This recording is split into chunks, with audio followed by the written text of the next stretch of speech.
Hello and welcome to our Liminal Tarot video for the week of July 2nd through July the 8th. This is 2023.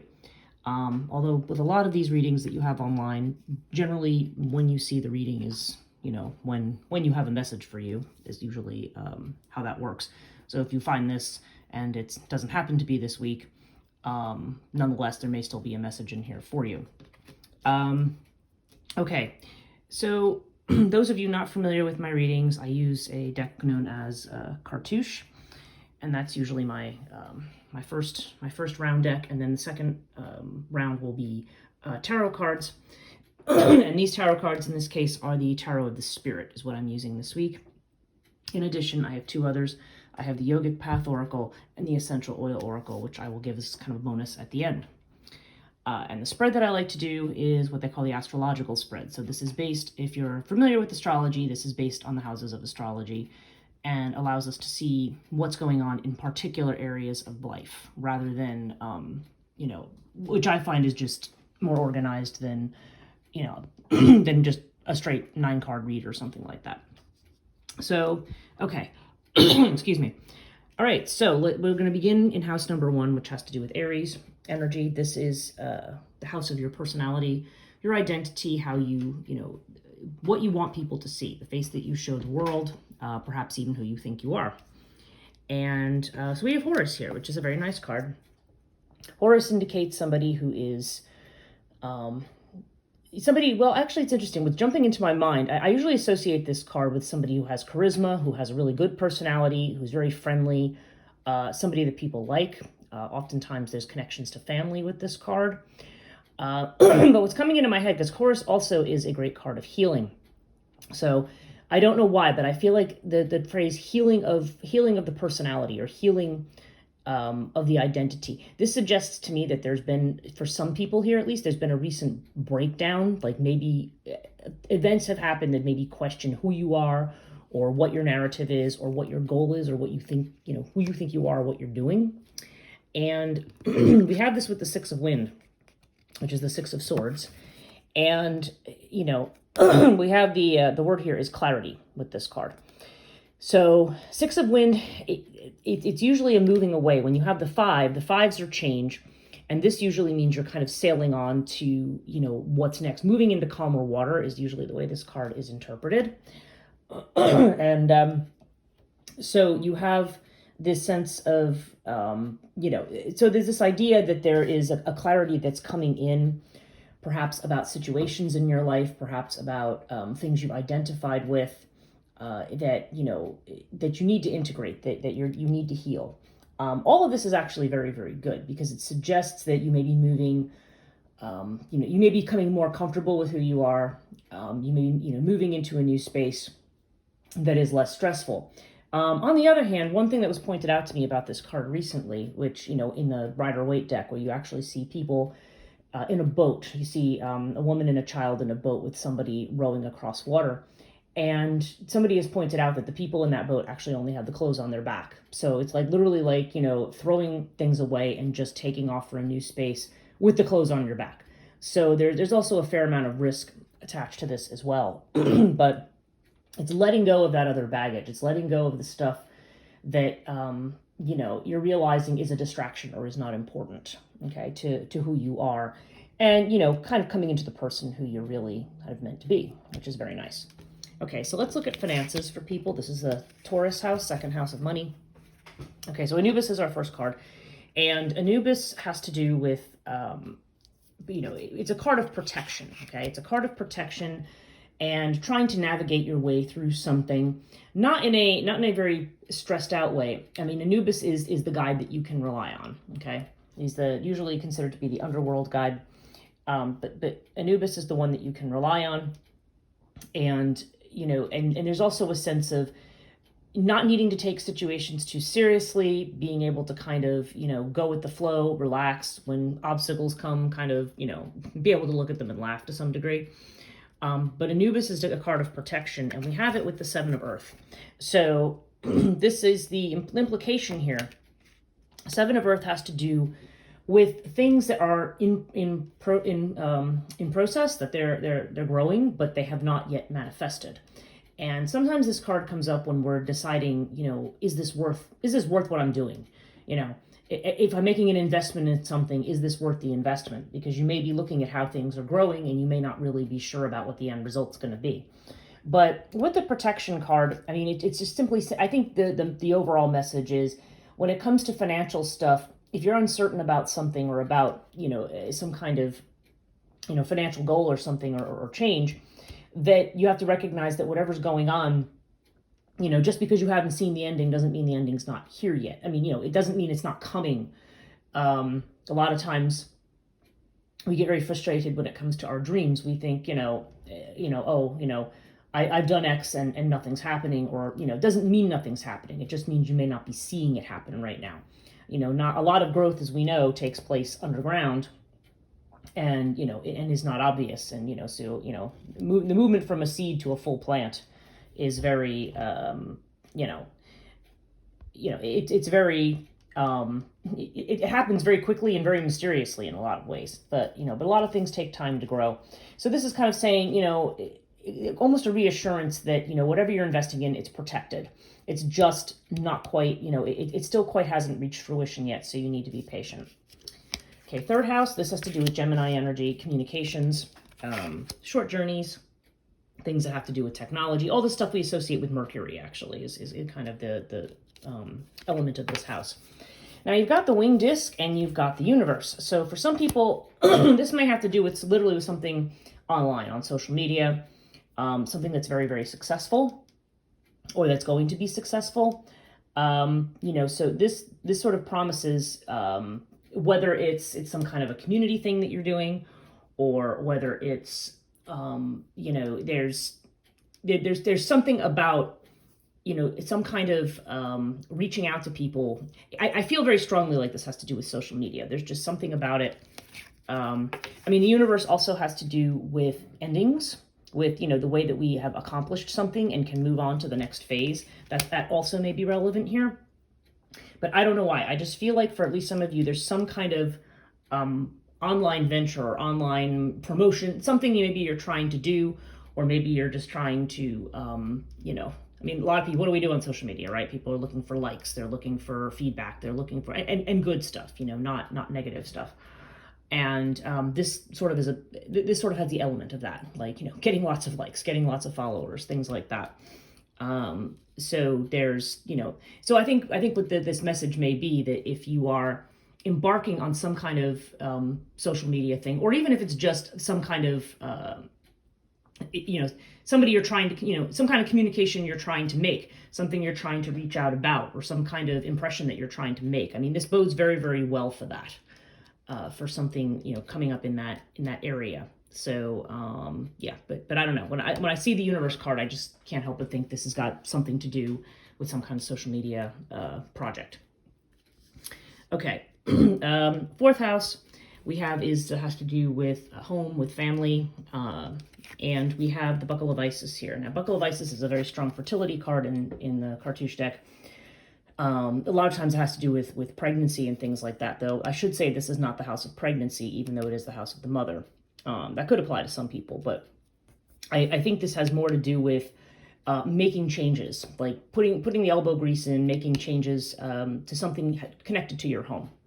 Okay, there may be, or there could be, you could be thinking about moving home, and there may be all of the work that goes into, to packing up and going into a move. You have it with the Chariot, and the Chariot is, of course, it is a very fast-moving card.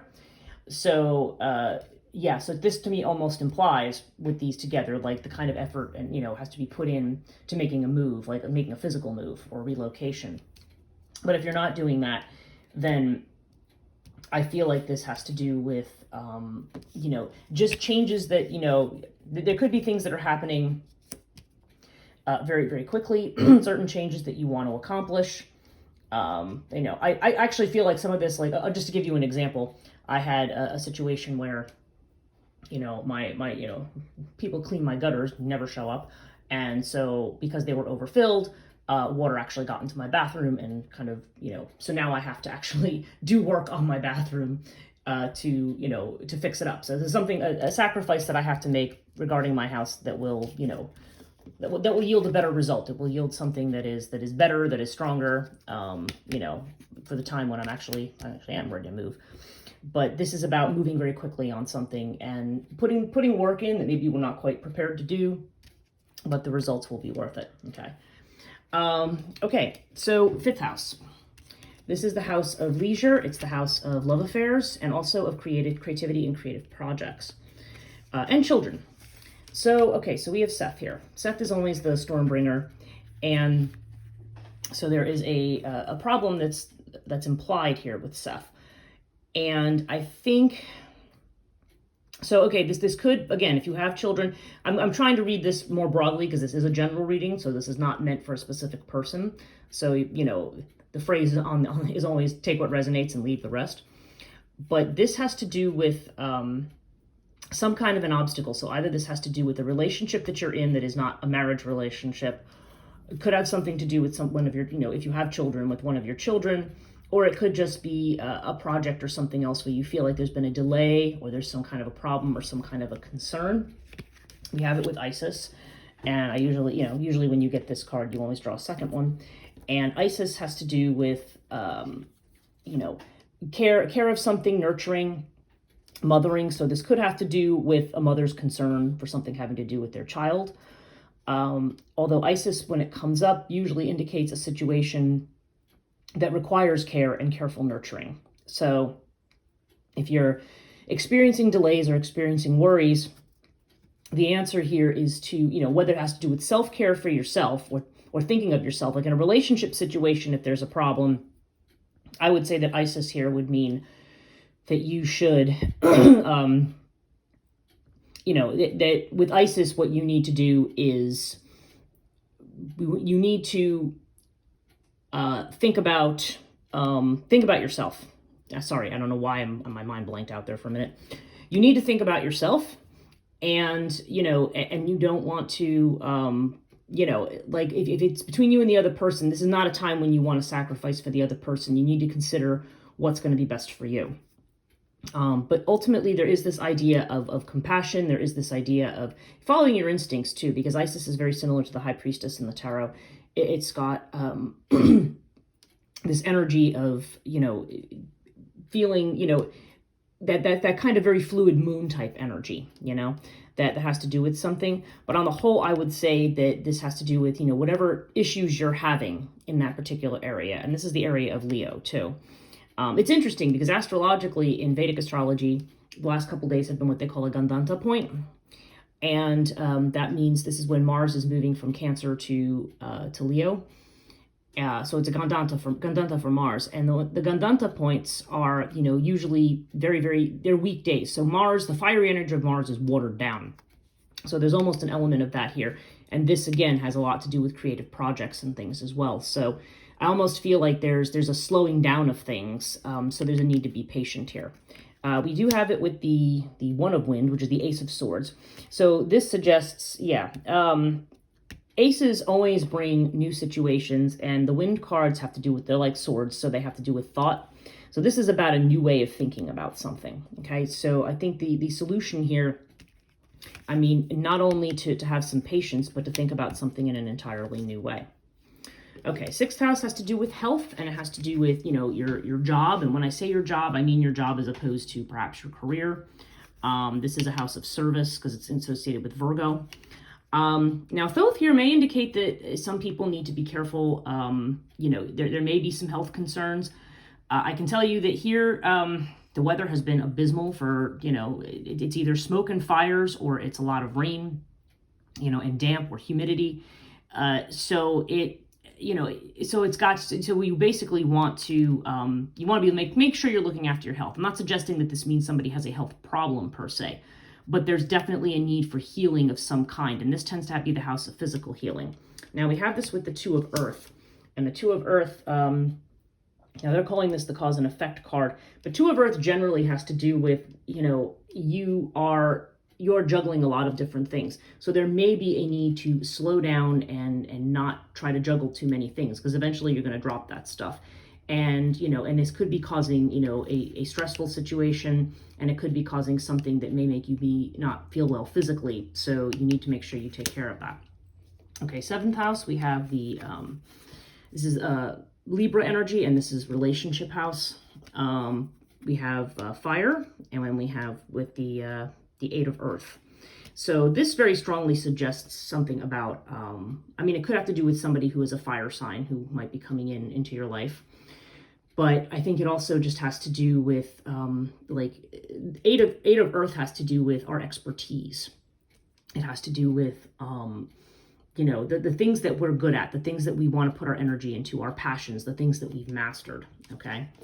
And, the mountain, this is the person on top of the mountain. This is your mountaintop, where you are the person who people come to. If you think about the old guy sitting on top of the mountain, this is you're the person that they come to. You're that old guy on top of the mountain. People come to see you about this, whatever this particular thing is, the expertise. And with fire, this may indicate, the fact that it's in a relationship house suggests to me possibly a business relationship or a collaboration that could be very, very fruitful, okay? The fact that I'm seeing this over in the communication house, this could be somebody, I don't know, collaborating on a podcast. It could be a new business idea with somebody, something, something like that, something that you're good at and that you're passionate about, and that perhaps you are going to do in tandem with another person. So that's coming up there.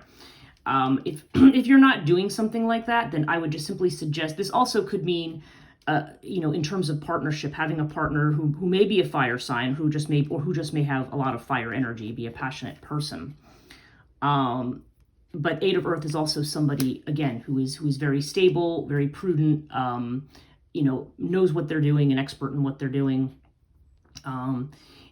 Fire also burns up what's around it. So this also could be a time of, rather than having to do with the type of person, fire sometimes also has to do with purifying a situation, or, burning up or getting rid of what's no longer needed, to focus on, what resources you really have.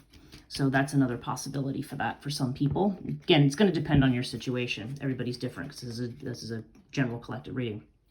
Okay, 8th house. This is the house of Scorpio, and it's the house of transformation. And wow, we've got 20. They're calling resurrection, but this is actually the Judgment card, and we have it with the twins in the 8th house. Okay, so first of all, there's 2 things. 8th house also has to do with other people's money. So the fact that the twins is coming up here, again, just kind of looking at stuff down here, there could be something that somebody's going to invest in. It could be money. Sometimes it's money coming from family. There's this idea of, possible money coming from somebody, or the idea that you're having a transformation that if you've been going it alone, it may be that you're involved with somebody else, or there's going to be some other person who's there to help or support, or perhaps to just mirror what you're going through as part of your process of transformation. Because judgment here is a wake-up call. It's like, okay, something's being presented to you. Now you're being able to make a clear judgment about what's going on, and you're able to make a change. This typically comes up, I find, in that house when there's karmic patterns that have been continually repeated. And so, this is the idea of, okay, it's time to make a final judgment here. It's time to take this situation and, make a final decision and kind of put it to bed. Okay. But this doesn't feel, there's definitely an element here of something that's, not going alone on it. This has to do with another person, or it's something that's being done in tandem with another person. Or again, connected potentially to somebody else's money for some of you. Okay, the 9th house, this is Sagittarius, and this has to do with higher education, long distance travel, usually philosophy and religion in a very traditional way. And you have the Ankh with the 4 of water, which is like the 4 of cups. Okay, so Ankh, so this has a lot to do with education, and Ankh has to do with is a card of passion. So, okay, the possibilities here. Ankh could mean meeting somebody from higher ed with whom there is a love relationship. Okay, that is a possibility. But it can also be just a love of that particular subject. It could be a deep dive into philosophical or religious subjects, or a desire to go back to school, or a love of what you're working on in terms of a higher ed degree. Or it could also just mean having to do with something that comes on a long journey. If you're planning on taking a long trip and this comes up, it could mean, first of all, that you could have a very, very good time, to be impassioned, to enjoy yourself, to do the things that you want. But it could also mean new love for some people. And the Four of Water, okay, that usually indicates boredom or dissatisfaction. So, so this is the idea that, you want to look at something because there seems to be some kind of an opportunity here. So you don't want to miss it by staring and, looking at all the things you don't have. There is some kind of an opportunity here. You've just got to reach out and take it and look at it. Okay, so this is the house of Capricorn, and this is the house of career and your social position and status, reputation. And, just as this is the mother house, this is the father house. So we have the Bast card, and we also have Mother Wind. Again, a lot of wind cards, which are swords.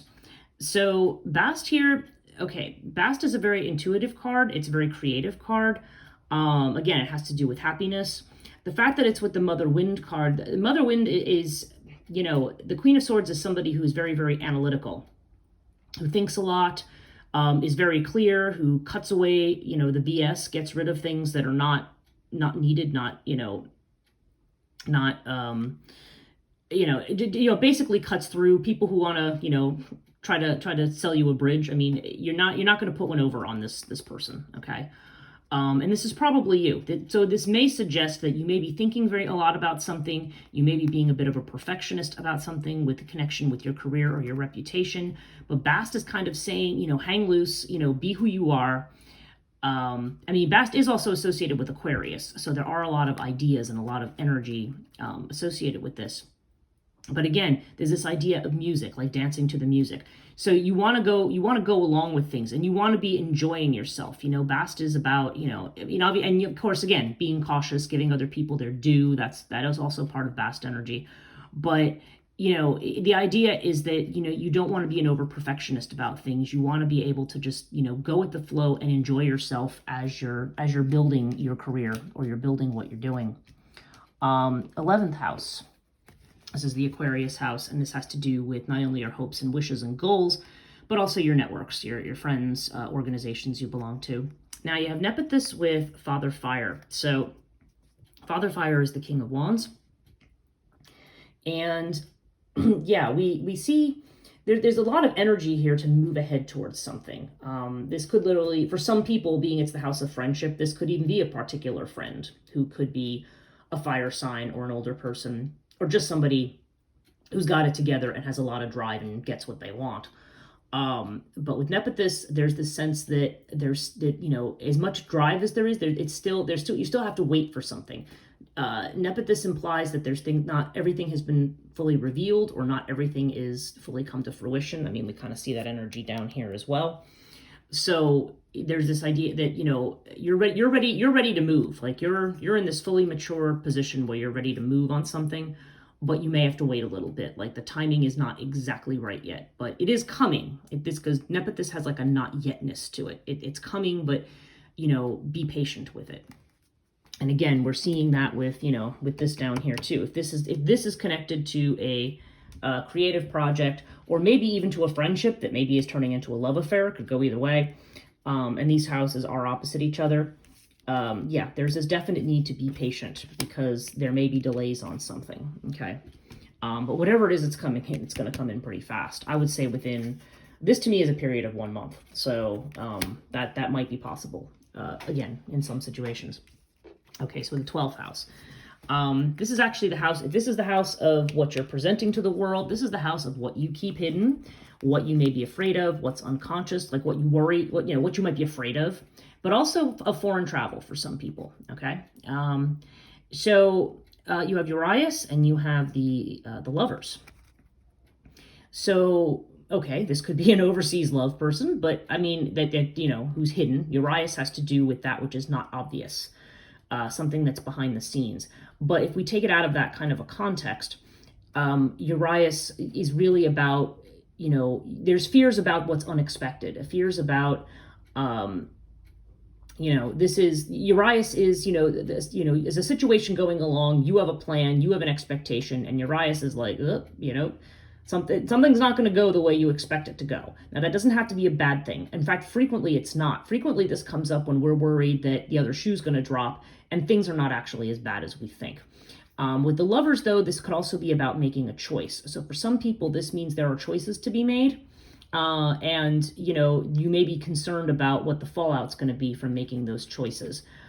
But what it's saying is that the things you're worried about with your options are probably, it's probably not going to be the dire or potentially dire outcome that you think it is. We tend to spend a lot of time ruminating on all the worst things that might happen, and typically they don't. Okay, so let's look at our overall here. We have Sphinx as the overall card. Okay, Sphinx is about uncovering secrets, and wow, like Neptune is going retrograde right now. Okay, so Neptune tends to create this dreamy escapist energy, but it also can, create like a fog. We could be looking at things with rose-colored glasses. We could just not be seeing a situation for what it is. And the retrograde, now, that kind of goes back and it starts to bring us to more of a point of clarity, okay? So it could be that illusions are going to be dispelled, because Sphinx has to do with secrets that need to be revealed. And and there's a deep dive with Sphinx. I mean, Sphinx has to do with really getting to the bottom of a situation, sometimes going down the rabbit hole.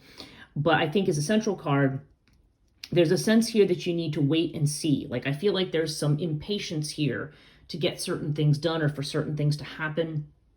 And it's more or less saying, things are going to happen. There is going to be success and movement, okay? Because this is also about movement and change. So actually, now I'm looking at this and thinking about it. This could, for somebody, this literally could be like traveling or moving somewhere, and possibly another country. But there's a travel and movement here, and that's going to be successful or go well. Okay, so it just occurred to me as I'm thinking about this in terms of social media is the first thing that jumped out at me, but that's another possibility. Now Sphinx, though, yeah, so it's kind of saying, wait and see. There's a lot of secrets that are still waiting to be revealed. We have this with the Five of Fire. So the Five of Fire is, that's the Five of Wands. This is struggle and competition, quarrels. Sometimes it's just annoying things. I mean, Five of Fire, it's generally, these are not the kind of quarrels. On the Rider-Waite card, it's basically a bunch of people fighting with sticks, So yeah, you can technically hurt somebody with a stick, but you can't kill them. So, maybe it depends on the stick, right? But strictly speaking, it's not considered, it's more like play fighting. It's not, it's like you're fighting with, plastic swords or whatever. It's not something that's, that's that serious. But nonetheless, there could still feel like there's a struggle. Sometimes this has to do with friendly competition with people. But there does seem like there's just some, this is a card of change. So there's something to be kind of sorted out here. Nothing major, but something that needs to be sorted out, that you'll see once that kind of comes together. You'll see how the rest of this comes together. Okay, so now let's look at our extra cards. We have from the Yogic Path Oracle, we have the Dharma card. Now, Dharma has to do with role, okay? This is the role that you are. I mean, for lack of, this is one of those phrases I'm not crazy about because I'm not even sure it's a real thing, but it's the card of what they call, quote unquote, life purpose, okay? And I think really Dharma, though, has to do with what it is that you have to offer the world. Like, what gift do you have? What resources do you have that you're offering to other people? So Dharma is saying, it's time to step into your dharmic role. Like, what is it that you're giving back? This isn't just about you personally. This is about what do you bring to the community? Because everybody has something that they bring. There's a lot of people who just kind of, hide off in the corner and say, well, nobody cares. I have, nothing, But you do, and this is reminding you that you do, and that you want to step in and take responsibility for whatever that is, and do that. Now I pulled the second card from the Essential Oil Oracle, and this is what they're calling uplifting oil. Presumably, this is some kind of an oil combination from. Doesn't actually say which oils they're referring to, but anyway, the idea is that it's uplifting. And the key word is cheerful, and the trigger statement is I am powerless. So yeah, I have a feeling with some of this kind of energy, There may be people who feel like things are not happening and they're powerless to do anything about it. But the true statement is, I'm excited to see what the future brings. The future is bright. Enjoy knowing that your optimism today fuels your amazing tomorrow. So yeah, there we go. Wait and see. Get past some of this, petty conflict, or or things that are bothersome, but not that, not ultimately not something you can't deal with or that you can't overcome. This has to do with overcoming things. There are changes here that are coming up, and your money is protected. That situation's growing, so don't worry. Make sure you're not stressing yourself out. Don't try to take on too many things at once. There's a lot about things that are slow growing. Typically, this shows up when people feel like they don't have enough money and they have to keep working a lot of jobs or doing a lot of things to keep things going. And this is saying, you need to take time to breathe for yourself. If you completely break yourself down, then you're not working at all, and then there's a problem. And make sure you're enjoying yourself as you're doing things. Don't be overly perfectionist about things, because there's some final changes coming here. And the fact that I'm seeing other people involved here, even over here, there's this idea of collaborating with others on something, whether it be an actual project or whether it just be, on some situation that you're dealing with. There definitely seems to be the idea of there's something that you have to offer, and you work with the enthusiasm of others. Get rid of connections that aren't good anymore, that aren't helping you, and and focus on that clarity about who you are, and being the heroic person that you actually are. Okay, well, that's it for my reading for this week. Thanks so much for watching, and I'll see you next week.